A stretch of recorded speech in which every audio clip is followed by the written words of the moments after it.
제가 오늘 말씀드릴 얘기는 뭐 크게 네 가지인데요. 먼저 미국하고 중국하고 싸우기도 전에 중국이 망해버리면 끝나는 거기 때문에 중국 이거 진짜 위기인가? 결론이 이렇습니다. 썰만 있고 실이 없다.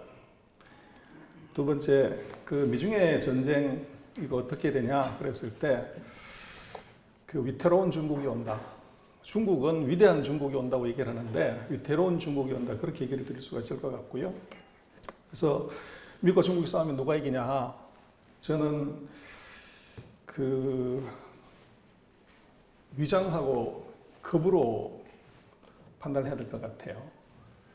그래서 지금 아까 브루킹스에서도 얘기를 했지만 둘이 붙어야 된다고 그랬을 때 외나무다리에서 싸우면 겁 많은 놈이 지게 돼 있습니다.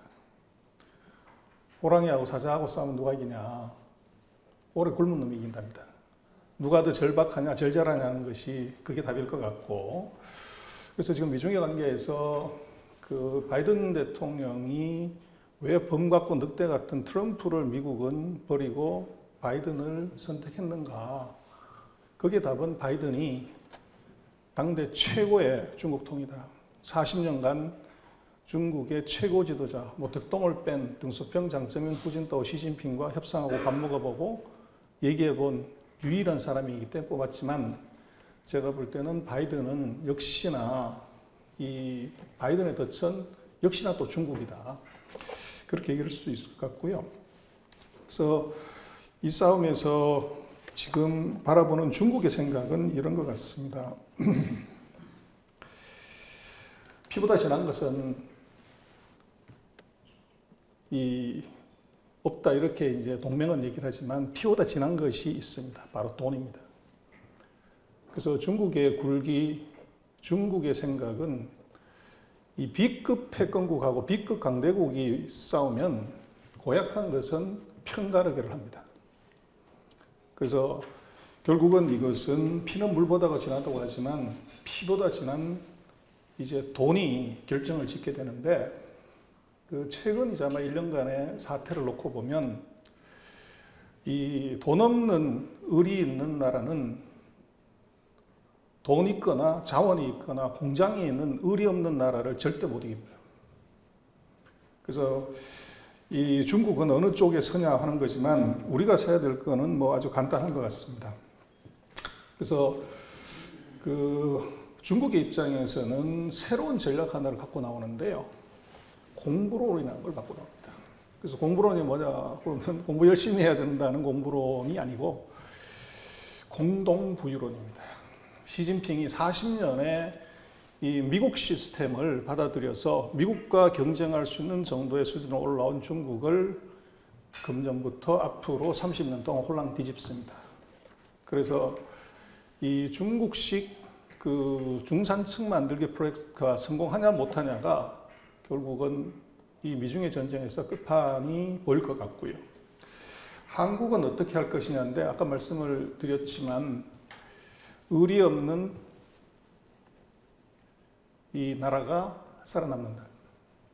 돈이 있거나 기술이 있거나 자원이 있거나 공장이 있거나 이 넷 중에 하나를 갖고서 여기 붙었다 저기 붙었다 하는 놈이 살아남는 것이지 을이 지키면 다 죽는다. 일본을 보면 정확한 답이 있다. 그래서 한국은 철저한 방어운전이 필요한 것 아닌가 그렇게 생각을 하고요. 중국 위기 잠깐 얘기 드리면 한국의 거의 모든 언론 특히 유튜브 중국 곧 망하고 곧 문 닫을 것 같은데 어떤 나라가 망하냐 안 망하냐는 딱 세 가지만 보면 된다고 생각합니다. 첫 번째 환율, 두 번째 주가, 세 번째 금리. 우리 IMF 때 생각해 보시면 환율, 주가, 금리가 대폭락을 하죠. 중국 주가 어떠냐? 연초 대비해서 오른쪽으로 쓱 올라갑니다. 환율 어떠냐?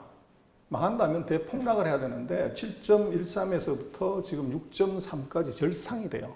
달러 계속 들어온다는 얘기예요. 금리, 우리 IMF 때 우리 하이닉스가 회사채 금리가 그때 제 기억으로는 21%, 19% 막 이렇게 3년짜리 회사채 금리가. 근데 중국이 위기라는데 지금 단기금리 2%에서 그대로 있고요. 장기금리 계속 떨어지고 있습니다.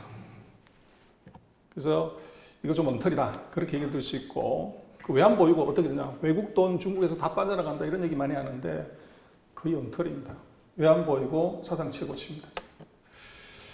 그래서 그 최근 4, 5년 사이에서 나온 중국의 위기로는 외환보유고를 놓고 보면 중국의 금융위기 온다는 것은 조금 엉터리다 그렇게 얘기할 수 있고, 그래서 중국이 지금 어느 상태냐 하는 것은 제가 볼 때는 그 미국의 월스트리트저널, 파이낸셜 타임스, 블룸버그 이거 보면 틀린다.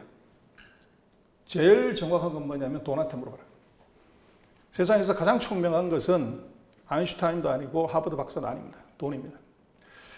돈이 얘기해주는 답은요, 작년 같은 경우에도 FDI가 지금 2000년 이후로 중국으로 가는 FDI가 지금 빨간 색깔인데요. 단 한 개도 줄어든 적이 없어요. 작년 같은 경우 미국은 FDI가 왕창 줄어서 처음으로 중국으로 가는 FDI가 미국으로 가보다 더 커졌습니다. 돈은 중국만 한다고 하는데 계속적으로 중국에 돈 벌러 들어간다는 얘기죠. 그 다음에 이제 주식 투자하는 사람들은 어떻게 됐냐 그러면 금년 들어서 놓고 보면 한국에서 중국 위기론이 계속 나오고 있지만 2014년 이후로 이 외국 돈이 중국으로 들어가는 것이 금융시장으로 단 한 대도 빠진 적이 없어요. 계속 늘어납니다. 그래서 금년도는 작년에 연간으로 한 2,089억 위안 정도인데 금년에 3,200억 위안 정도 올라왔습니다. 그리고 7월달 이후로 보면 이게 계속적으로 이제 늘고 있는 이런 상태입니다. 그리고 이 한국에서는 중국이 위기다, 저 어렵다, 뭐 이제 미국의 그 유명한 펀드 매니저가 그 유명한 손정희가 중국 투자하면 안 된다, 투자 중단해야 된다 이렇게 얘기를 하는데 문제는 전 세계 넘버 1, 2 한 자산운용사 증권사, JP 모간, 골드만삭스, 브랭락, 뱅가드 이런 회사들은 중국에다 100% 자기 지분을 가진 증권회사, 자산운용사를 만들었습니다. 이거 어떻게 봐야 되냐? 그래서 여기에 이제 우리가 답이 있다는 얘기고요. 그래서 이제 중국의 이 돈으로 본 이 중국 경기 같은 걸 보면 주가는 뭐 연초 대비해서 그저 그렇지만 시가총액을 보면요. 이게 2008년 금융위기 이후에 거의 3배 정도로 시가총액이 늘었습니다. 그래서 중국은 주가가 안 올라간 게 아니고 나무가 위로 자란 게 아니라 옆으로 퍼졌다는 얘기입니다. 이걸 이제 우리가 잘 이해를 못하는 거고요. 그래서 한국하고 같이 비교를 해보면 우리도 이 주가가 지수 1000에서 2000 올라갈 때 16년 걸렸습니다. 그리고 그 사이에 시가총액이 110배가 늘어났습니다. 그래서 지금 중국의 상황은 이런 것 같고요. 그래서 중국이 위기다 얘기할 때 8%, 4.3%, 2.4%, 8%가 위기고 망하면 4%, 2% 어떡할래? 여기 이제 우리가 좀 오해가 있는 것 같고요. 그리고 지금 흥따 부동산 얘기를 많이 합니다. 그 중국에서 최대 크기의 부동산 회사가 도로가 났는데 이것 때문에 이제 미국의 제롬 파월 의장이 그 한 3, 4주 전인가요? 흥따발 부동산 위기가 미국까지 올 수 있다 이렇게 얘기를 했어요. 그거 맞는 말일까요? 엉터리입니다. 제롬 파월 의장의 발언은 다른 의도가 있는 거죠. 흥따는 이것은 본질은요. 중국의 부동산 경기의 붕괴가 아니고요. 흥따의 CEO의 오판이 불러온 이 흥따 한 개 회사에 국한된 얘기입니다. 그래서 흥따의 오해는 뭐냐 그러면 흥따가 2017년에 중국 부자 랭킹 1위를 했어요. 부동산 회사가 어떻게 1위를 했냐 그러면 2014, 15 요때 중국이 부동산 경기를 확 규제할 때 대부분의 부동산 회사들은 투자 줄이고 자금 회수하고 이렇게 했는데 흥따는 돈 왕창 모아서 확 지른 거죠. 근데 정부가 경기 회복시키려고 17년, 16년에 부동산 경기를 살짝 부양시킬 때 떼돈을 벌었습니다. 결국 성공의 경험이 독이 됐는데요. 이번에 중국이 다시 부동산 경기를 제재하는데 흥따의 회장은 2014, 15년에 추억을 되살린 겁니다. 다른 모든 회사들은 부채 줄이고 투자 줄이고 이렇게 했는데 흥따는 있는 돈 없는 돈 다 털어서 땅 왕창 샀습니다. 그래서 중국 정부가 부동산 업계의 과외를 막으려고 3가지 레드라인을 설정하는데 부채 비율 70% 넘지 마라. 그리고 순부채 비율 100% 넘어가면 된다. 현금이 단기 부채보다 커야 된다. 요 3가지를 제시하고 요 3가지에 걸리면은 3가지 다 걸리면 대출 중단. 근데 요 3가지에 딱 다 걸린 놈이 바로 흥따입니다. 그래서 지금 그 3가지 룰에 걸린 회사들을 보면은 중국 헝따가 맨 아래에 있습니다. 중국말로 되어 있기 때문에 빨간색으로 3개 다 걸려서 대출 중단돼 버립니다. 그리고 제주도에 투자했다고 녹지그룹 상하이 요게 딱 걸렸습니다. 그리고 나머지 중국의 이제 보리부동산, 뭐 벽계원, 뭐 왕과 뭐 이런 회사들은 멀쩡합니다. 그래서 이 헝따가 망하면은 중국의 이 은행들의 부실이 생기고 이것이 이제 금융부실, 외환위기 이런 식으로 간다는 스토리를 하는데 이건 틀립니다. 헝따의 총 부채가요, 이 중국 전체 대출의 0.1%, 부동산 업계 전체 대출의 1.5%에 불과합니다. 헝따의 마켓시어는 부동산 업계 전체에서 4.9%가 되지 않습니다. 그래서 이게 이제 잘못된 거고, 부동산 가격이 이게 떨어져서 이렇게 문제가 된 거냐, 그게 아닙니다. 중국은 부동산 가격이 상승 속도가 떨어졌을 뿐이지 이게 마이너스가 아니에요. 그래서 이것은 헝따의 한계대에 관한 문제인데, 그럼 왜 저거 부도 안 내고 내버려 두냐? 이유는 간단합니다. 헝따의 하청 업체들이 얘들이 미수금 못 받은 것이 거의 이제 조 단위가 있는 거죠. 그래서 이 하청 업체들의 연쇄 부도를 막는 것, 요게 진짜 목적입니다. 그래서 이거 중국은 부도 어떻게 처리하냐고 그러면 대주주 자본 노력시키고, 그 다음번에 지방정부가 자본을 넣습니다. 그리고 지방정부가 자본을 넣고 나서 뭘 하냐면 채무구조조정 해버립니다. 어차피 너 부도나 못 받을 거 아니야. 100억 있으면 50억은 털고 50억은 출자 전환해라. 그렇게 해서 부채를 없애버리는 거죠. 그리고 나서 제3자를 이제 대주주로 영입하는 과정인데, 지금 헝따 문제는 첫 번째 단계에 들어와 있습니다. 대주주가 갖고 있는 재산, 이거 지금 집어넣는 단계라는 거죠. 그래서 그렇게 볼 수 있고요. 그래서 이제 중국의 그 금융위기가 심각하다. 기업 부채가 163%가 된다. 이게 이제 어떻게 봐야 되냐면, 맞습니다. 기업 부채가 163% GDP의 뭐 1.6배 위험하죠. 근데 뭐가 이제 오해가 있냐면, 중국의 대출에 좀, 기업에 대출해줬다는 대출의 65%가 국유기업 대출입니다. 그리고 왜 국유기업한테 이렇게 많이 대출하냐면, 중국은 대국의 장자다. 우리도 뭐 큰아들한테 모든 거 다 몰아주듯이 국유기업이 전체 GDP의 63%입니다. 근데 답은 뭐냐 그러면, 국유기업의 책임은 국가가 지는 거죠. 뭐 도로공사, 철도공사, 항만공사 부도 난다고 할 수가 없는 것처럼. 그래서 국유기업 비중 빼면은 중국의 기업 부채는 98% 정도 됩니다. 선진국 수준보다 약간 낮은 수준이고, 더 드라마는 중국의 은행, 증권, 보험회사는 다 국가 겁니다. 국유입니다. 우리 산업은행이 철도공사, 도로공사, 항만공사에 돈 빌려준 것이 그게 160%라는 얘기입니다. 순수한 민간기업의 부채는 크지 않다. 그래서 이게 좀 다른 점이고요. 미국하고 중국의 전쟁에서 이제 중국은 뭔 생각을 하냐면 100년의 꿈인데요. 지금 세계 패권을 보면 예수님 태어나서 지금까지 크게 봐서 이제 3번의 변화가 있습니다. 빨간색, 분홍색이 아시아고, 이제 회색, 요게 유럽이고요. 그리고 이제 1950년 요 이후로 이제 미국의 시대인데, 누가 봐도 2008년 글로벌 금융위기 이후는 이게 빨간색이 자꾸 커지고 지금 보라색이 계속 줄어드는 이런 현상이 나타났고요. 역사적으로 이제 중국은 좀 위험한 게 언제냐 놓고 보면, 뭐 빅데이터 좋아하는데 한나라 때부터 시작해서 빅데이터 한번 돌려보면 중국이 전 세계 GDP의 12%에서 18%를 넘어가면 주변 국가를 침략하고 패권을 주장을 합니다. 근데 중국이 1980년에 전 세계 GDP의 2.7%인데 드디어 위험한 수준에 온 것이 2020년에 17.4%, 금년에 18%를 등장합니다. 우리는 미국이 세다고 하지만 중국의 확장, 이거 조심해야 됩니다. 빅데이터가 얘기해 준다면. 그래서 중국은 어떤 생각하냐고 그러면 결국은 이 차트로 설명이 되는데요. 파란 색깔이 전 세계 GDP에서는 미국의 비중이고 빨간 색깔이 중국인데, 지금은 중국이 미국에 비해서 형편없지만 1840년 아편전쟁 이전에 세계 최대 국가였고 최강국이었다는 거죠. 근데 아편전쟁 이후에 바보가 됐다가 1990년 이헌저리를 바닥으로 해서 쭉 올라와서 지금 미국의 70%까지 올랐습니다. 여기서 그러면 중국은 무슨 선택을 할 거냐? 이건 뭐 정확하게 답이 나오죠. 여기서 그냥 큰형님 모시고 그냥 안전하게 지낼래? 아니면 못 먹어도 고냐? 답은 심플합니다. 중국의 속성을 보면 이건 못 먹어도 고입니다.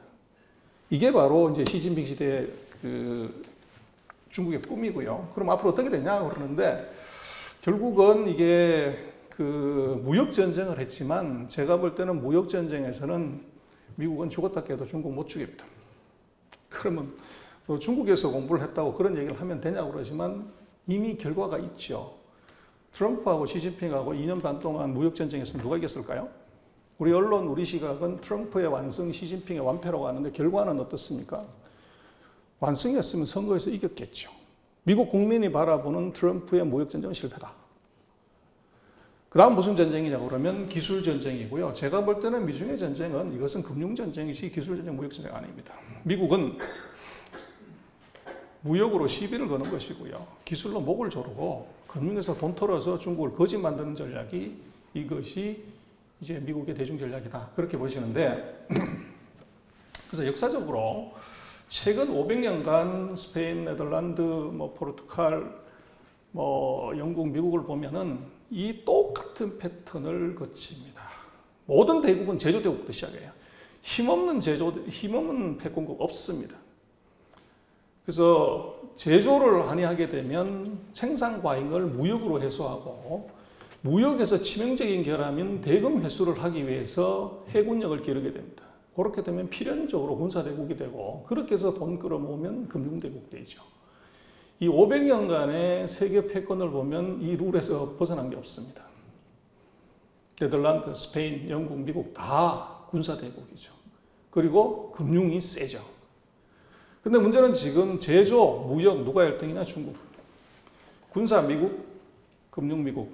결국은 군사대국에서 붙어야 되고 이것이 군사대국이라고 하는 것은 바로 기술대국입니다. 군사력은 기술력이거든요, 실제로는. 그래서 미중의 전쟁은 기술전쟁일 수밖에 없고 남은 전쟁은 금융전쟁이다. 그래서 미국은 보면요.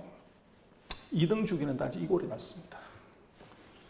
70년대 소련을 죽여서 이제 미국이 한 7% 정도로 갈기갈기 찢었고 1985년에 일본이 이제 미국의 이 40%를 넘어가면서 부상을 하자 10년 동안 일본을 괴롭혀서 그 유명한 엔다카를 통해서 일본을 30년 동안 바보 만들었습니다. 근데 패턴이 뭐냐면 전쟁을 어떻게 하냐면 무역전쟁 먼저 시작합니다. 철강, TV, 자동차, 통신, 반도체. 요걸 하고 난 다음번에 그 한율전쟁, 프라자 합의를 합니다. 루브르 합의를 하고요. 그리고 이제 산업구조, 경제전쟁 이렇게 했는데요. 지금 중국하고 전쟁을 보면 철강전쟁 했고요. 자동차 전쟁 했고, 통신전쟁 했고, 지금 반도체 전쟁 하고 있습니다. 다음은 뭐냐?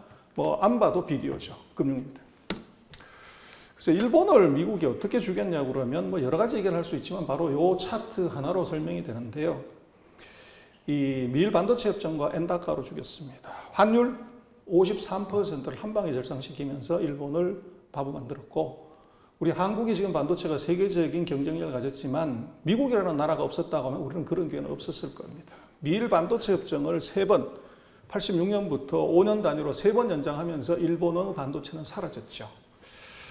그래서 이 두 가지를 아마 쓸 건데 지금 저는 개인적으로 관심은 미국이 지금 기술전쟁 하지만 궁극적으로는 중국이 가진 3조 2천억 달러의 돈을 터는 것이 목적이라고 하면 금융시장 개방이다.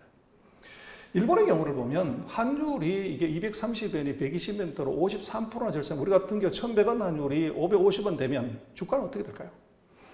삼성전자, 하이닉스, 현대차 흑자낼 수 있을까요?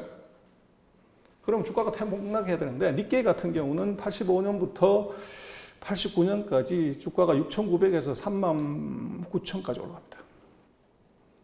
그래서 이게 이제 버블의 꼭지에서 이 자산, 주식, 채권, 부동산 다 털고 나오면서 일본이 그 버블 때문에 30년 동안 헤매죠. 그래서 결국은 이 가장 세련되고 피 흘리지 않으면서 상대를 황폐화시키는 것 바로 금융입니다. 미국이 노리는 건 이거다. 그래서 지금 미중의 전쟁을 보면 소련하고 18년 동안 전쟁했고 일본하고 10년 전쟁했는데 우주전쟁, 감시전쟁, 무역전쟁, 환율전쟁 했지만 이번에 중국하고는 6개의 전쟁을 동시에 진행하고 있습니다. 이 얘기는 무슨 얘기냐? 중국만이 컸다는 얘기입니다. 그래서 중국은 자기네들 얘기로는 위대한 중화민족의 풍, 중국의 꿈 이렇게 얘기를 하지만 지금 중국하고 미국의 이 GDP 비중이 지금 차트에 보시면 빨간색인데요. 2020년에 71% 그 정도 수준입니다. 그래서 이게 지금 이 상태로 쭉 가게 되면 아마도 10년 내에 미국 GDP를 넘어서는 경제 규모를 가시면 미국 추월의 길로 가는 것이고, 만약에 바이든이 정말로 잘해서 2025년 언저리에 중국을 죽이게 되면 중국은 추월의 길로 떨어집니다. 그래서 앞으로 4년 바이든의 이 임기가 저는 너무 중요해 보입니다. 그래서 미국이 중국을 추월한다? 대단한 얘기입니다. 그러나 그 이전에 무슨 일이 벌어지냐면, 현재와 같은 중국의 부채 구조면 2030년에 GDP가 역전하기 전에 2025년, 2026년에 부채가 미국을 추월하게 됩니다. 그래서 이게 어떻게 보면 아킬레스건이고요. 결국은 중국이 미국을 현재와 같은 구조로 추월하면 중국은 부채로 망합니다. 부채 비율 지도자별로 엄청나게 올라가, 시진핑이 뭐 엄청나게 잘했다고 그러지만 부채 비율을 보면 이게 100% 정점인데 이게 지금 260%까지 올라와 있습니다. 빚으로 쌓아올린 경제다. 지도자별로도 보면은 이 장점인 때 30%, 후진타오 때 53%, 시진핑 때 74%를 올려놨습니다. 근데 문제는 부채 해결이에요. 부채를 한 단위 더 늘렸을 때 GDP가 얼마나 늘었냐. 이게 과거 같으면 1.4배씩 늘었는데 지금은 0.4배입니다. 1조 풀어봤자 이게 GDP가 1조가 올라가는 게 아니라 부채 1조 늘렸는데 4천억 겨우 나온다는 얘기죠. 이게 지금 아킬레스건이고요. 그래서 어쨌거나 앞으로 그 미중의 전쟁을 놓고 보면 지금 이제 미국하고 중국이 싸우는 이게 결국은 뭐 이 트렌드는 그런 것 같아요. 돈하고 결국은 이제 돈하고 편이 이게 답일 건데, 이 미국이 얘기하는 중국은 갖지 못한 자산이 하나 있다. 그 자산이 뭐냐? 동맹이다. 이렇게 얘기를 해요. 반은 맞고 반은 틀립니다. 동맹? 힘 있는 자는 동맹이 필요 없습니다. 동맹의 다른 의미는 힘의 약화를 얘기를 하는 거죠. 사자나 호랑이가 토끼하고 늑대하고 사슴하고 동맹하는 거 보셨습니까? 갖다 물어버리면 끝나고 집어 박았으면 끝나는데 그거 동맹한다는 얘기는 예전 같지 않다. 그래서 결국은 이제 그 경제력이 문제인데, 미국이 3번 헛발질을 합니다. 닷컴 버블, GFC, GLC요.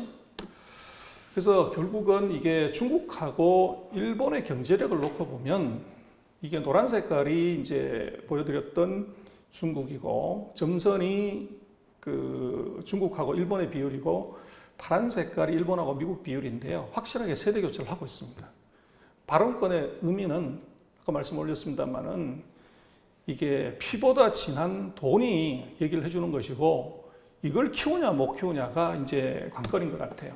그래서 미국 공격에 대해서 중국은 무슨 생각하냐면, 중국은 제가 볼 때는 10개의 전쟁을 준비를 하고 있습니다. 무역전쟁 이외에 지금 백신전쟁, 금융전쟁, 기술전쟁, 군사전쟁, 해양전쟁, 우주전쟁, 에너지전쟁, 생물전쟁, 데이터전쟁, 네트워크전쟁. 그래서 뭐 중국말이 어려운 게 왜 어렵냐고 그러면 글자를 알아도 해석을 못해요. 그래서 중국이 앞으로 뭘 하냐, 5년 뒤의 계획을 63,000자짜리 보고서에 써놨는데요. 그게 돈화표가 단 하나도 없습니다. 전부 이제 논문 쓰듯이 이렇게 써놨어요. 그래서 아주 그거 읽어보면 미칩니다. 그런데 표의 문자의 특징이 바로 그런 거지만, 이 사람들은 뭘 하냐면요, 중요한 의미나 힌트를 키워드의 반복으로 사인을 줍니다. 63,000자들은 박사 논문 2개짜리에서 보면 뭐가 가장 많이 나왔냐면, 지난번 5개년 계획에서는 성장, 투자, 소비 뭐 이런 게 주로 많이 나왔는데, 이번에는 그게 싹 줄어들고 맨 위에 딱 올라간 것이 바로 security, 안전이 22번 나왔고요. 두 번째가 innovation이 15번 나왔습니다. 중국 전쟁 준비하고, 미국에 대한 전쟁 준비하고 있습니다. 그래서 앞으로 중국에서 큰 성장 산업은 초코파이, 바나나 우유, 뭐 서로와서 이런 것도 의미가 있지만, 앞으로 5년 동안에 군수물자가 가장 많이 팔립니다. 시큐리티 산업이 엄청나게 커집니다. 그게 뭐냐? 국방, 방산이죠. 그 다음에 식량 안전. 앞으로 중국에서 종자산업 무지하게 커질 겁니다. 그 다음번에 기술 안전, 반도체, 네트워크 보안, 데이터, 그리고 에너지 안전, 자원 안전. 이거 엄청나게 큰 산업. 아까 제가 뭐 여러분들에게 말씀 올렸습니다만, 지금 세상은 의리 지켜서 가는 놈 터집니다. 호주, 미국하고 의리 지켜가지고 싸워줬는데 대신 돌아온 것은 이제 무역수지 악화로 돌아갔습니다. 필리핀, 저거 중국하고 어떻게 보면 미국하고 친구였다가 혼란 벌이고 중국하고 손잡으면서 엄청난 투자 받았죠. 결국은 지금은 의리 없는 나라가 이게 실속 챙기는 이런 이제 상황이 벌어졌다는 겁니다. 그래서 이제 중국이 경제적으로 일어서려고 하면 지금처럼 뭐 이쑤시개 만들고 마스크 만들고 애 장난감 만들고 이런 거에서는 안 됩니다. 밸류에드를 어떻게 높이려고 그러는데 우리가 무섭게 봐야 되는 중국은요. 우린 과연 첨단 산업 육성 정책이 국가 차원에서 있기는 한가요? 정권 바뀔 때마다 5년마다 홀랑홀랑 다 바뀝니다. 근데 중국은요. 12차 5개년부터 시작해서 13차, 14차, 15년 동안 그 계획을 보면요. 그 계획의 중요한 품목이 바뀌질 않아요. 그대로 일관되게 갑니다. 결국은 이것이 일관성 있는 기술 개발 투자, 이게 이제 중요한데 중국은 그것을 끊임없이 하고 있다는 겁니다. 여기서 이제 성과가 나는데요. 무서운 건 이거예요. 중국이 어떻게 기술 개발을 하냐. 우리는 중국을 짝퉁의 나라, 뭐 이제 사기꾼의 나라 이렇게 보는데 핸드폰도 제대로 못 만들고 자동차도 못 만드는 나라. 우리가 이제 중국에 대해서 그렇게 생각하지만 우리 핸드폰 만드는 기술 가지고 인공위성 쏠 수 있습니까? 자동차 만드는 기술 갖고 화성 갈 수 있냐고요. 그래서 중국이 지금 하고 있는 것의 근본적인 제 변화는 중국말로 얘기하면 탑다운, 정청, 띵청서지라고 그러는데 탑다운 어프로치를 쓰는데요. 중국은 당서열 1번부터 25번까지요. 우리 같으면 집권당, 민주당의 당서열 1번부터 25번까지의 중요한 핵심 인사들이 45일마다 한 번씩 반드시 스타트를 합니다. 이거는 결석이 없어요. 시진핑부터 당서열 25번까지. 실제적으로 중국이 보면 당 중앙이 어쩌고 저쩌고 하는 얘기를 많이 하는데 당 중앙이 뭐냐 그러면 당서열 1번부터 25번까지 얘기합니다. 이 사람들이 후진타오 때 77번, 시진핑 때 74번 해가지고 151회의 스타디를 해요. 오른쪽에 보시는 저 건물이 화이런탕이라고 여기서 공부를 하고 아래 이제 공부를 하는 사진이 있는데요. 뭘 공부를 하냐? 빅데이터를 2017년에 공부했고 인공지능, 매체융합, 블록체인, 양자기술, 지적건보, 탄소중립 이런 걸 공부합니다. 누가 당대 중국의 최고수냐고 그러면 인민일보 CCTV에 나오는 사람이 아니고요. 요 중국의 탑 25의 스타디 그룹에 여기서 공부를 가르치는 선생님이 당대 최고의 고수입니다. 당대 최고의 고수를 모셔다가 3시간 동안 2시간은 강의하고 1시간 Q&A를 합니다. 근데 이거를 듣고서 끝내버리는 것이 아니라 이게 바로 정책하고 연결이 그대로 됩니다. 그 다음 달에 바로 나오는 거죠. 전 세계 어떤 나라의 이 내각에서 장관들이 다 모여가지고 이게 스타디를 하는 나라가 있나요? 근데 스타디의 내용을 보면 저 무식한 공산당들 이 사람들이 공부하거나 해야 될 사안이 아닌 것들을 공부하고 있다는 거죠. 이게 이제 중국이 올라가고 있는 그림인데요. 그래서 최근에 미중이 정상회담을 했어요. 그래서 그 기후협약에서 뭐 보자고 그랬는데 시진핑이 안 갔죠. 근데 정상회담을 화상으로 했습니다. 요게 이제 중국의 그 정상회담 한 회의장이고요. 오른쪽이 이제 그 백악관 회의실입니다. 두 개가 좀 구별이 집니다. 이게 이제 중국 스타일하고 미국 스타일인지 모르겠는데 194분 동안 정상회담했는데요. 안을 이렇게 보면 배석자가 약간 달라요. 이게 무슨 말이냐면 이번 회담에서 중국에서 경제 쪽 관련되는 가장 핫한 것이 사실은 무역협상의 결과를 이행하냐 안 하냐 문제인데 무역협상에서 2년 반 동안 우리가 그렇게 많이 봐왔던 중국은 류후 부총리가 나왔어요. 근데 미국은 뭐 상식선에서는 상무부 장관이나 USTR 대표가 나와 캐서린 테이가 나와야 되는데 안 나오고요. 옐렌 재무장관이 나왔습니다. 그리고 배석자 중에서 외교 쪽은 그렇다고 치고 중국은 띵쉐샹이라고 우리 같으면 민주당 그 비서실장이 나왔어요. 그래서 이 두 쪽의 배석자를 보면 서로 관심사가 다르다는 겁니다. 그래서 중국은 통상 무역에 관심이 있고 미국은 금융에 관심이 있다는 겁니다. 그리고 아마도 사상 문제나 이제 뭐 이런 그 전체주의 국가 뭐 이런 얘기가 나오면 그걸 대받아치려고 이제 당의 전문가를 같이 배석시켰다는 게 이게 다른 점인데요. 결국 미국의 이 전략에서 아주 이 큰 차이가 있는데 지금 보면 트럼프하고 바이든은 확연히 컬러가 다릅니다. 정의를 하라 그러면 트럼프는 제가 볼 때는 슈퍼맨이고요. 바이든은 스파이더맨, 금을 쳐서 잡는 사람입니다. 그래서 중국을 공격하는 전략을 보면 아까 그 브루킹스도 그런 얘기를 했지만 뭐가 달라졌냐고 그럴 때 제가 볼 때는 60, 70대 마초 군단에서 40, 50대 아마존에스 군단으로 바뀌었습니다. 트럼프 때 미국이 중국을 공격하는 핵심 전사 7명을 보면 부통령부터 쭉 해서 정보국장까지 이분들의 7명의 평균 연령 64세 100% 백인 남성, 최고령자는 83세의 윌버로스 장관. 그래서 백인 남성들이 7대 0인 요 구성으로 공격을 했어요. 그리고 무역협상의 대표, USTR 대표 라이트 아이저는 74세고요. 근데 이번에 바이든 정부는 7명의 핵심 전사 중에서 5명이 여성이에요. 평균 연령 54세. 최연소는 지금 제이크 설리반 44세고요. 그 다음이 캐서린 테이 이번에 USTR 대표 45세입니다. 60, 70대의 백인 마초 군단들이 생각하는 전략하고, 그리고 더 재미난 것은 USTR 대표가 대만 출신 이 중국 여성이에요. 이제는 바이든은 백인의 생각으로 중국을 공격하는 것이 아니라 중국인의 생각으로 중국을 공격하는 패를 쓴 거죠. 누가 더 고수냐? 제가 볼 때는 바이든은 뭐 우리 한국에서는 그런 생각 많이 하죠. 바이든 뭐 강아지 끌고 산보하다가 헛발 뒤져서 기부스하고 바람 불면 비행기 트랩도 못 올라가가지고 이 쓰러지는 뭐 꾸벅꾸벅 회의할 때 조는 이제 시위 직전에 어르신 이렇게 생각하잖아요. 저는 그 잘못됐다고 봅니다. 미국인은 집단지성, 뭐 하버드부터 전 세계 좋다는 대학은 다 미국에 있고 전 세계 똑똑하다는 사람은 다 미국에 있는데 미국은 왜 바이든을 선택했냐? 제가 볼 때는 바이든은 거의 21세기의 유비다. 뛰어난 전사들을 모아놓은 거죠. 캐서린 테이 45세입니다. 그리고 중국 여성이고 결국은 용병술이 이게 완전히 차이가 나는 거죠. 그래서 그 바이든이 지금 쓰고 있는 전략은 동맹 전략 맞습니다. 동맹 전략 대단히 좋고 유리하지만 제가 볼 때는 동맹은 돈 되면 동맹이지만 돈 안 되면 사진 찍고 밥 먹는 걸로 끝난다. G20 회담 뭐 그 사이 수도 없이 하지만 뭐 사진 찍고 밥 먹는 말 뭐 있습니까?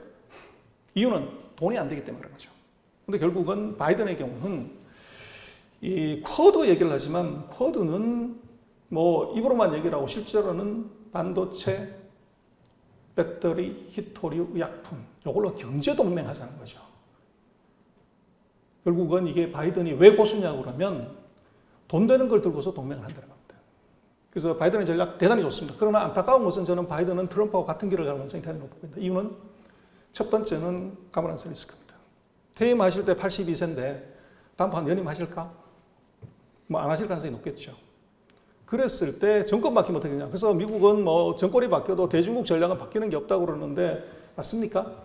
트럼프의 전략하고 바이든의 전략 같습니까? 다릅니까? 트럼프 때 4년 동안에요.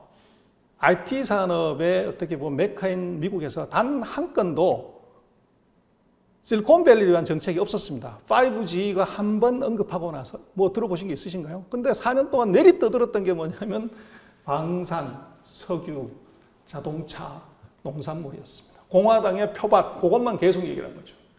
이번 바이든 정부 집권하고 나서 방산, 오일, 농업 뭐 이런 거 얘기 들어보셨습니까? 철저하게 지금 기술, IT 이것만 끌고 들어가는 거죠. 표준 사람의 이익에 가장 부합하는 이 정치를 하는 것이 미국인데 이것이 미국의 강점이자 제가 볼 때는 대중국 전쟁에서 치명적인 독입니다. 그래서 지금 보면 또 하나 리스크는 저는 바이든이 6가지 리스크가 있지만 6번째 DDD 리스크가 있어 보입니다. DDD 리스크요. 뭐 장거리 전화거냐 그게 아니고요. 대통령도 D, 상원도 D, 하원도 D이기 때문에 이게 정책이 일관되게 가지만 내년 중간선거에서 상원이 D가 아니라 R로 바뀌면 어떻게 되냐. 리퍼블릭으로. 그러면 상원에 가서 다 부결되는 거죠. 바이든의 동력 확 떨어질 수 있다. 동맹 일사불란하게 한꺼번에 쫙 나가야 되는데 이게 발목 잡는 놈 나오면 대단히 어려질 수 있다. 그래서 대단히 좋은 전략이지만 또 여차하면 2년짜리 대통령이 될 수 있는 가능성이 보이는데 지금 미중의 이해관계를 놓고 보면 이 회담을 했지만요. 이번에 제가 볼 때는 역시 바이든이다. 이런 생각이 드는 것은 뭐냐면 중국은 지금 가장 속타는 것은 보복관세 계속 때려가지고 수출에 애로사항이 있는 거예요. 근데 이번에 보면 바이든이 이 정상회담 하기 전에 왼쪽 사진이 바로 멍완조라고 이 하웨이 CFO를 석방을 해줬어요. 3년 동안 구속했던 걸. 근데 중국이 이 석방하는 사람을 그 중국의 상징인 국제항공을 태우고 거기에 오송 홍기를 딱 붙이고 왔어요. 근데 여기에 뭐 생각해보면 민간기업의 CFO 하나가 범죄 행위로 다른 나라에 구금됐다 오는데 카나다 주재 중국 대사가 에스코트를 하고 왔어요. 그리고 이거를 생중계를 했습니다. 1억 6천만 명이 봤다고 그러더라고요. 그거 보고 징징 운 사람이 그렇게 많대요. 그래서 해외견은 뭐라고 했냐. 조국이 나를 구해줬다. 위대한 중국이 멍완조가 그렇게 인터뷰했습니다. 중국은 이것은 중국 외교의 승리다 이렇게 광고했습니다. 엄청난 이펙트 얻었죠. 그러면 바이든은 바본가요? 그거 다 알면서 왜 석방했겠냐. 제가 볼 때는 이번 미중 회담은 800억 불짜리다. 제가. 중국이 1단계 무역협상에서 2천억 불 사주겠다고 한 거 60%밖에 이행을 안 했습니다. 중국이. 그거 나머지 40% 금년 말 내년 상반기 안에 몽창 다 사주는 걸로 아마 합의 받기 때문에 정상회담, 몽완조 석방 이런 얘기를 하는데 이번에 재미난 것은 아까 보셨습니다만은 바이든은 거기에 USTR 대표나 상무부 장관을 배석시키지 않았어요. 이게 무슨 얘기냐. 중국은 미엔지라고 그러는데 체면에 목숨 겁니다. 미국이 압박 넣어가지고 400억, 800억 불 사줬다? 이건 죽어도 안 하는 거죠. 설사 다른 데서 터지더라도. 그래서 이번에 전혀 코멘트가 없습니다. 그러나 이번 회담을 보면 너무 밋밋해요. 아무것도 얻은 게 없어요. 미국이 어떤 나라입니까? 돈 안 되는 거 하나요. 결국은 이런 이제 걸 놓고 보면 바이든은 역시 세고 그리고 이제 쿼드를 통해 가지고 이게 파이브 아이스, 쿼드, 오커스 그리고 이번엔 이 쿼드 사이버 스페이스까지 합니다. 계속 간다는 얘기인데 근데 지금 중국하고 미국의 관계에서 이 정상회담하고 이 하는 것에 서로 이해관계가 다른데요. 결국은 선거죠. 뭐. 근데 한국에서는 바이든이 이제 뭐 이렇게 회담하고 뭘 하는 것에 있어서 올림픽 보이콧 얘기를 많이 해요. 그리고 우리는 시진핑이 내년에 20대 당대회에서 주석으로 선출되기 위해서 이런 액션을 한다고 해서 제가 볼 때는 그건 엉터리입니다. 2018년에 중국은 이미 헌법을 바꿨어요. 그래서 뭘 바꿨냐? 주석의 임기 조항을 중국도 5년에 2번 연임한다 이렇게 된 그걸 싹 삭제해버린 거죠. 이론상으로 3년이면 5년이 10년이면 할 수 있습니다. 근데 헌법을 그렇게 바꿨을 때 반대파나 이거 있다고 하면 그때 저항을 냈거나 했어야 되는데 그때 2명 빼놓고 2,900명이 다 동의했습니다. 제가 볼 때 2018년에 이미 시진핑의 1인 권력은 거기서 끝났다. 지금 뭐 떠들고 하는 것은 아무 의미가 없다. 근데 왜 이제 시진핑을 포커스를 하냐면 바로 북경올림픽이라고 생각합니다. 미국과 사이좋은 관계를 유지하려고 하는 가장 큰 이유는 북경올림픽. 왜? 이번 2년 반 동안의 미중전쟁에서 중국이 입은 최대 피해는 이미지 손상이에요. 그 이미지 손상이 이 코비드-19을 퍼뜨린 위생적이지 않은 이제 나라, 발뺌 많은 나라 이런 것도 하나 있지만 그보다 더 큰 것은 미중의 전쟁 과정에서 중국은 기술을 베끼고 기술을 훔쳐가고 기술을 강탈하는 이 기술 항무지의 나라 이게 너무 깊게 심겨졌어요. 그래서 중국은 모든 기술을 다 훔쳐간 거다 이렇게 이제 전 세계가 하게 된 거죠. 그러나 이번에 이걸 홀랑 바꿀 수 있는 결정적인 게 바로 올림픽입니다. 지금 베이징 올림픽에서는요. 그 옛날 수도철강 지역의 그 브록 전체를 이제 올림픽 단지로 여기서는 지금 이미 자율주행 택시가 다닙니다. 그리고 자율주행 버스가 운행이 돼요. 거기에 참가하는 모든 사람들은 택시를 핸드폰으로 그냥 부릅니다. 그리고 입장 100% 안면 인식으로 합니다. 표 안 받습니다.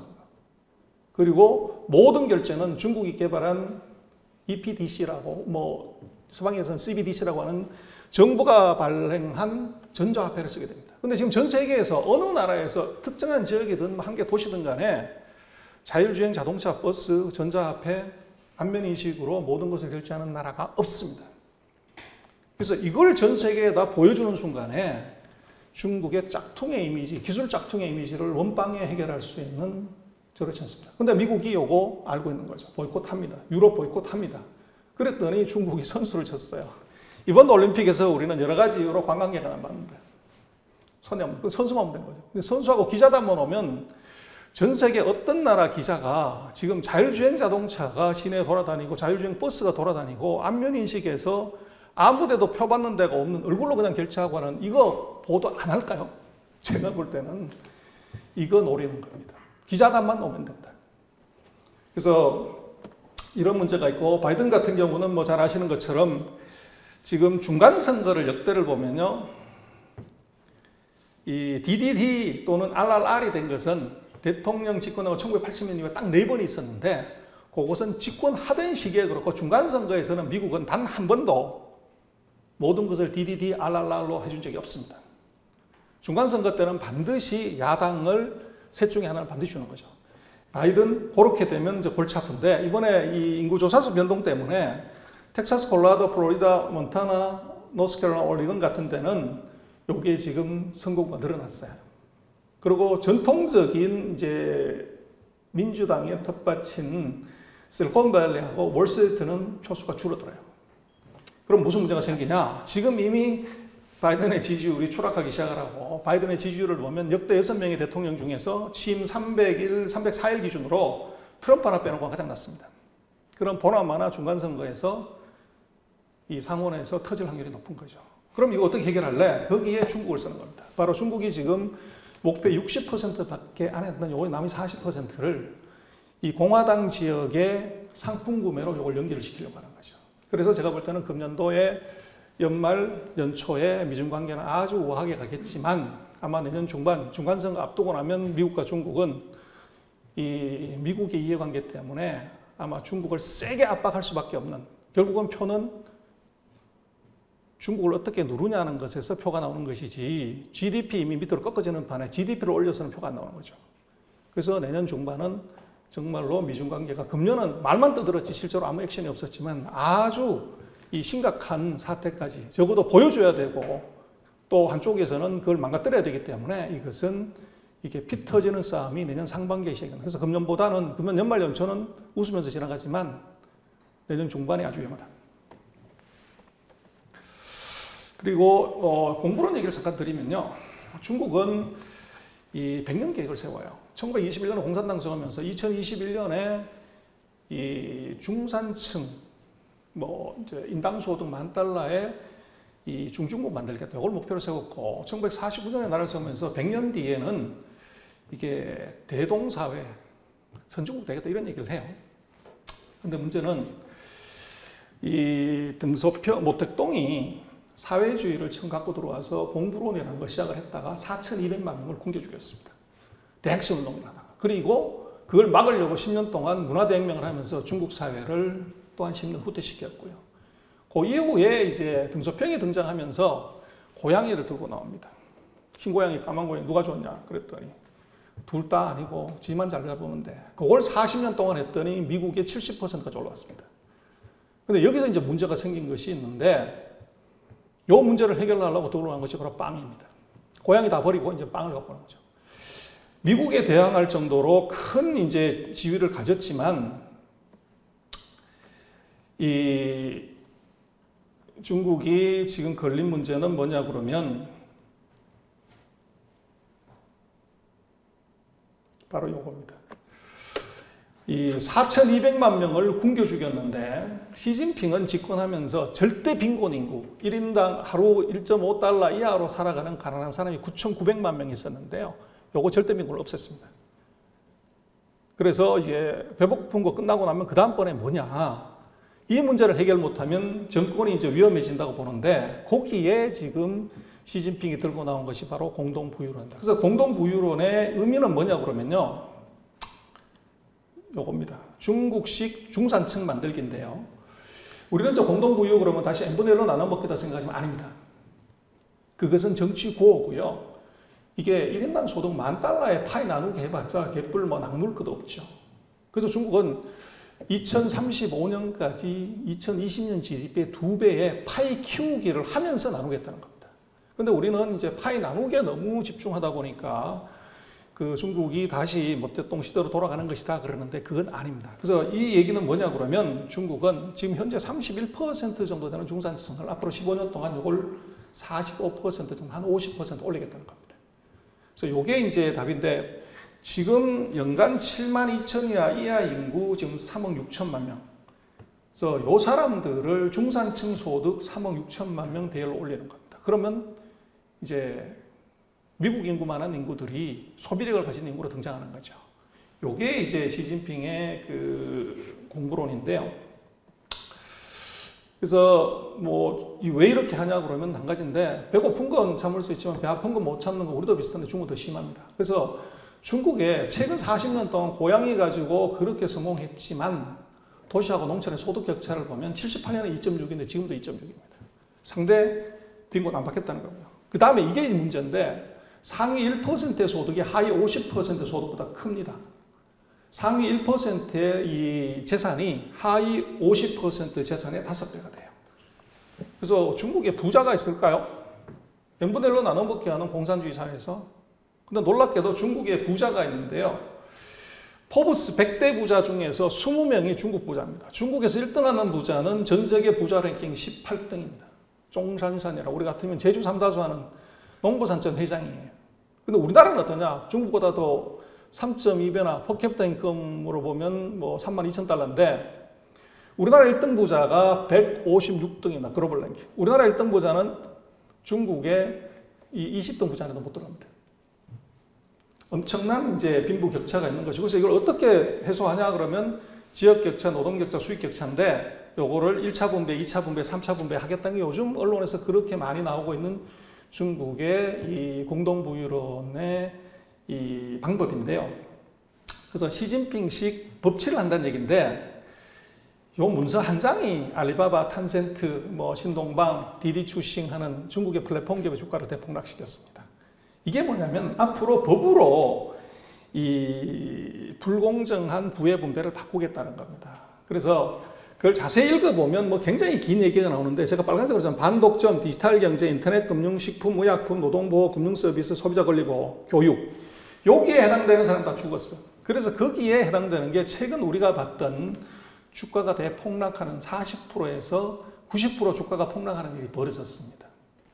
그래서 중국은 공동부유를 하는 데 있어가지고 반드시 규제해야 되는 산업 4개를 정하는데 그게 바로 데이터를 부적절하게 사용하는 것. 우리 예를 들면 카카오택시 기사분들 보면 불만이 좀 있어요. 택시 자기한테 손님이 잘 안 온다는 거죠. 이유가 뭘까요? 바로 카카오가 블루나 블랙이나 이 콜비를 많이 내는 사람한테 먼저 신호를 뿌려주는 거죠. 근데 그 신호가 카카오 건가요? 아니지 않습니까? 우리 고객 거잖아요. 이거 안 된다. 이게 바로 디디추싱 제재하는 거고요. 그 다음에 이제 반독점. 자기가 같은 시장 점유율을 활용해가지고 자기 돈벌이에 쓰는 거. 아리바바, 탄센트 같은. 우리도 뭐 지방에 놀러 갔을 때 맛집 한번 가보자 그럴 때 네이버에다가 공주 맛집 이렇게 치면 공주시에는 진짜 숨겨진 100년 맛집이 아니라 네이버에다가 광고료를 많이 낸 고회사가 위에 떠버리는 거죠. 근데 그 안에 들어가 있는 모든 데이터는 사실은 네이버 게 아니라 우리가 쓰고 우리가 블로그 올리고 클릭해 준 거잖아요. 이거 갖고 자기 장사는 안 된다. 그리고 출산율에 부담이 드는 사람이 이거 안 됩니다. 중국이 이제 우리도 오늘 뭐 난리지만 우리 0.86이라고 그러던가요? 아기 낳는 숫자가 2.1명이 돼야 현재 인구가 유지가 되는데 중국도 심각합니다. 중국도 40년 동안 아기 1명 낳게 하니까 2025년 이후에는 인구가 줄어들어요. 그래서 4년 전에 2명까지 아기를 낳게 해줄게 그랬더니 아기를 안 낳아요. 금년 5월 달에는 3명까지 낳게 해줄게 그러는데 또 안 낳습니다. 그래서 물어본 거예요. 왜 안 낳냐 그랬더니 당신 같으면 애 낳겠냐고. 가회비가, 사교육비가 이렇게 많이 들어가는데 두 번째, 사교육비 해결해 줄게. 그럼 사교육비만 갖고 되냐? 집값. 우리보다도 상대적으로 비교하면 더 높은 이제 수준을 가니까 그게 이제 문제가 된 거죠. 그래서 중국이 한 것은 그럼 먼저 우리가 사교육비부터 해결해 줄게 그래서 사교육을 다 금지를 시켜버린 거예요. 그래서 사교육을 하던 온라인 회사, 인터넷 회사, 교육 회사들이 매출액이 빵이 되는 거죠. 그래서 주가가 대폭락을 했고요. 그리고 집값, 이거 부동산 때려잡아야 된다. 그래서 부동산 회사들이 걸린 겁니다. 그리고 지금 최근에 지금 뭐 이제 히토류 문제라든지 요소수 문제, 이거 다가 이 부채 많이 빌려가지고 연기 많이 나는 산업, 석탄, 알루미늄, 뭐 시멘트, 건자재, 이거 규제 들어간 거죠. 거기에 우리가 예기치 않게 이제 요소수 문제가 걸린 거고. 그래서 요 네 가지 산업에 걸리니까 반 죽었다. 근데 이것만 우리는 이제 많이 보게 되는데 중국 육성하려고 하는 사람이 있습니다. 첨단 산업, 반도체, 자동차, 배터리. 이거 최근 한 석 달, 넉 달 사이에 주가가 100%씩 올라왔습니다. 그리고 두 번째가 농촌이 잘 살아야 공동 부유가 되기 때문에 농촌 육성하는 사람, 농기계, 또 뭐 기계농, 그리고 종자산업, 농업유통, 그 다음에 국가안전산업, 이게 바로 데이터 보호 관련된 산업입니다. 4차 산업혁명 관련되는 이제 핵심 기술, 이거 육성하고 이거를 키우려고 북경에다 최근에 거래소를 하나 만들었습니다. 그 거래소에는 바로 이 핵심적인 데이터베이스나 서비스 관련되는 사람만 상장할 수 있게끔. 그리고 신에너지, 녹색환경, 요거를 하겠다. 요렇게 이제 얘기를 했습니다. 그래서 뭐 지금 한국하고 관계에서 놓고 보면 지금 미국도 그렇고 한국도 그렇습니다만 아마 2021년에 세계는 다 슬로우다운 합니다. 근데 문제는 우리도 뭐 금리 올렸지만 이게 문제인 것 같아요. 미국이 세계적으로 경기가 이제 나빴을 때, 위기가 왔을 때 뭘 했냐고 그러면 다 돈 풀어서 막았거든요. 2001년, 2009년, 그리고 2020년은 100년 만에 돈 가장 많이 풀었습니다. 근데 이게 지금 미국이 금리 올렸을 때 나타난 전 세계적인 위기입니다. 악마는 약한 놈부터 잡아먹는다고. 이번에 금리 올리면 누가 터져도 터져야 됩니다. 그래서 아마 2021년, 22년은 아마 슬로우플레이션이 잡아먹는 이제 약한 놈이 나올 것 같고요. 그래서 한국 지금 놓고 보면 중국이 한국을 부르는 호칭이요. 큰형님, 따거, 사장님 이렇게 불렀던 적이 있어요. 근데 요즘 중국 사람 우리 그렇게 안 부릅니다. 한국인, 한국어를 이렇게 불러요. 근데 중국인이 똑같은 한국 사람을 놓고서 부르는 호칭이 세 가지가 있어요. 중국에서 우리 조선족, 우리 동포들을 차오션주, 조선족이라고 불러요. 북한 사람들 뭐라고 부르냐면 빼이 차오션주 이렇게 부릅니다. 북한 조선족 이렇게 부르죠. 근데 우리는 한국 사람들 보고 한국인, 한국어란 이렇게 불러요. 미국 사람, 미국어란 이렇게 부르죠. 한국은 언제 끝나냐 그러면 중국인들이 우리 보고 한국족이라고 부터 한국어주 이렇게 부를 때 우리 끝납니다. 그건 뭐냐면 족이라는 단어가 들어가면 그건 이미 하대의 의미가 들어요. 한족은 지들끼리 무슨 족이라고 안 부릅니다. 이게 뭐냐면 결국은 우리가 왜 형님 따거를 받았냐면 1994년, 95년 우리나라 GDP가 중국 GDP의 83%를 갔었어요. 지금 얼마냐? 11%. 결국은 한국이 중국한테서 대접받으려면 어떻게 하면 되냐 그러면 그것은 우리 GDP를 올리면 됩니다. 근데 우리가 좀 봐야 되는 건 2002년 이후로요. 역대 정부가 무슨 소리를 해도 2002년 이후로 우리가 할 말이 없는 것이 한강의 기지를 이룬 우리 대한민국이 세계 평균 GDP를 따라간 적이 없어요. 계속 떨어집니다.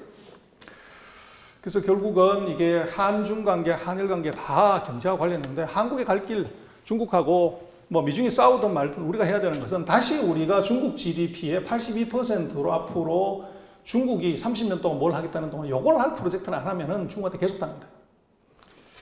그래서 중국은 우리한테 기회냐 함정이냐 그래서 제가 함정입니다. 2002년에 우리가 GDP 성장률 세계 평균을 못 따라가는데 이때 대중국 수출 비중이 미국을 추월해서 우리 세계 1등이 가장 커요. 이 이후로 계속 문제가 되고 그 이후로 지금 보면 우리나라 돈이 밖으로 빠집니다. 세계 평균을 못 따라가는 이 나라, 거기서 돈 빼가지고 세계 평균 이상 하는 나라에 투자를 하는 거죠. 미중 관계 또 한중 관계를 보는 거 누구 눈으로 몰라요. 지금 보는 눈이 보면 위에 거는 인민폐에 있는 모택동의 눈이고 밑에 거는 달러에 있는 이제 미국의 눈입니다. 근데 우리가 조금 봐야 되는 것은 바로 오른쪽 지도입니다. 한국은 아주 지중해 안에 확실히 들어가 있죠. 근데 우리는 지도를 뒤집어 놓고 계속 보기 때문에 그런데 결국은 중국에 대해서는 우리가 여러 가지 이제 생각을 많이 하는데요. 제가 볼 땐 개 세 마리로 간단하게 설명이 됩니다. 편견, 중국 우리보다 못 사는 나라. 선입견, 우리보다 기술이 없는 나라. 근데 마지막 개 한 마리, 백문이 불여일견은 가서 한번 보면 이거 다르다는 거죠. 그래서 중국에 대해서는 저는 뭐 그렇게 생각을 합니다. 마지막 페이지인데요. 끝나버렸네. 중국 아까 말씀 올렸지만 미중의 관계에서 미중의 전쟁 바이든 앞으로 3년 내에 절대 못 건넨다. 적어도 10년에서 18년간의 긴 전쟁의 와중에서 중국이 더 위험하게 우리한테 다가올 수밖에 없고, 아까 브루킹스에서 얘기를 했지만 우리는 중국에 대한 과도한 공포가 있는 것 같아요. 그러나 제가 볼 때는 중국은 우리한테 꽃놀이 패일 수 있습니다. 미국이라는 나라가 세게 푸시를 해주면 해줄수록 한국의 중요성은 점점 커집니다. 근데 거기서 문제는 뭐냐면 우리가 겁먹고 있다는 거죠. 한국의 기업인들이 중국 가면 당한다 이렇게 생각을 하세요. 그리고 중국 잘 모르는데 전 세계에서 중국 잘하는 나라가 없습니다. 중국을 누가 제일 잘 아냐고 그러면 우리가 미국이 더 잘한다고 하는 이유는 뭘까요? 미국으로 유학 간 사람들이 많아서 그래서 많이 정확하게 아는 거죠. 근데 중국 같은 경우를 보면 중국에 한 50만 명의 외국인 유학생인데 그중에서 5만 명이 우리 한국 유학생으로 최대입니다. 한국에 와 있는 외국인 유학생 중에서도 40%가 중국 유학생이에요. 결국은 우리가 중국을 한국에서든 중국에서든 우리가 가장 잘 아는 나라예요. 그러나 이것을 팩트를 정확하게 안 보고 중국 곧 망한다, 위험하다 이렇게 이제 갖고 들어가는 순간에 겁을 먹는다는 거죠. 그래서 제가 볼 때는 팩트 체킹이 가장 중요하고 미중의 관계에서 저것이 중국이 망한다는 측면에서 보면 중국에서 벌 게 아무것도 없어요. 그러나 문제는 우리나라 전체 수출의 뭐 35%, 무역흑자의 76%를 중국에서 버는데, 그래서 제가 볼 때는 중국은 우리가 겁먹고 볼 일은 전혀 아니다. 그리고 저는 역설적이지만 미중이 싸우면서 중국이 앞으로 적어도 5년 이상은 수세에 몰릴 것이고 이때가 한국이 아마 가장 좋은 꽃놀이 패일 가능성이 높다. 그래서 만약에 이게 중국이 정말로 미국 GDP의 90%를 넘어가는 상황이 발생하게 되면 그러면 제가 아까 뭐 보여드렸습니다만 전 세계 GDP의 18%를 넘어갔을 때 과거 2000년 중국 역사를 보면 주변 국가 가만 내버려둔 적이 없습니다. 그래서 뭐 그 중국의 시각에서 놓고 본다고 하면 중국도 얼고 있습니다. 가장 자기를 잘 아는 바이든이라는 리더를 앞에 놓고서요. 그러나 제가 볼 때는 바이든은 뛰어난 지도자지만 연임하기가 대단히 어려워 보이면 이건 또 2년하고 바뀔 가능성이 높아 보여요. 그래서 중국은 미국의 힘에 대해서는 시간으로 대응을 하려고 하는 것 같아요. 시간 끄는 거죠. 그래서 민주제도가 다양한 창의성과 변화를 가져온 데는 유리하지만 특정한 한 나라를 공격하거나 정책의 일관성을 유지하는 데는 아주 약한 구석이 있는데 그 약한 구석을 아마 중국은 계속 노리고 있는 것 아닌가 싶고, 우리는 역설적으로 그 두 개의 약점을 보고 있다고 그러면 거기서 우리 액션을 잘하면 이제 화장실에서는 웃고 밖에 나와서는 물론 근엄하게 있어야 되겠죠. 그런 기회가 저는 있을 거라고 봅니다. 예. 시간 다 됐네요. 제 얘기는 여기까지 하겠습니다. 예, 경쟁 해주셔서 고맙습니다.